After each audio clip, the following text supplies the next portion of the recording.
From the moment we wake up in the morning, metals are all around us, from the doorknob we use to open the door, to the spoon we use to stir our morning cup of coffee. But what are metals like at the atomic level, and what is it about their structure and bonding that makes them have such useful properties? As we are aware, metals are elements found on the left-hand side of the periodic table. If we look at the metal sodium, it has one electron in its outer shell. This electron is known as a delocalized electron. That means it is not bound to this particular sodium atom. It can actually move around the entire structure. So it moves from one sodium atom to another, and all of the outer electrons in the metal are delocalized. The sodium atoms have a positive charge, and this is what keeps the delocalized electrons attracted to them.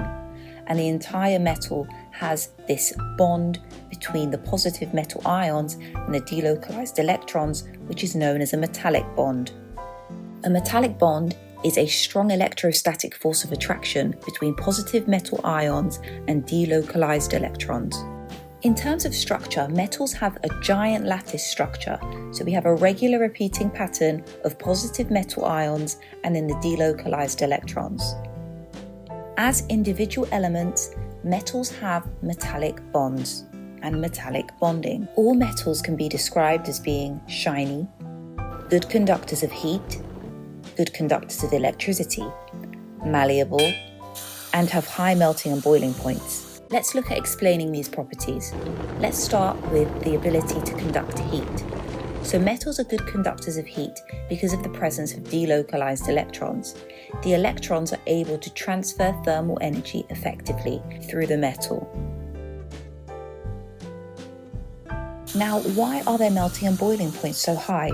It's because of strong electrostatic forces of attraction between the positive metal ions and the delocalized electrons, and it requires a lot of energy to overcome these forces. Why are metals good conductors of electricity? If we take an electric circuit, the individual parts or components contain metals, and metals have these free-moving delocalized electrons that carry a charge. Finally, why are metals malleable? If we take this metal block and apply a force to the metal block with a hammer, we can see that the metal block has changed shape, but has not shattered. And that is because those delocalized electrons act like a glue and hold the metal ions together. Really well done for completing this video and doing some chemistry revision. Please like, comment and subscribe and share this video in order to get it to more pupils like yourselves. All the best and see you in my next video.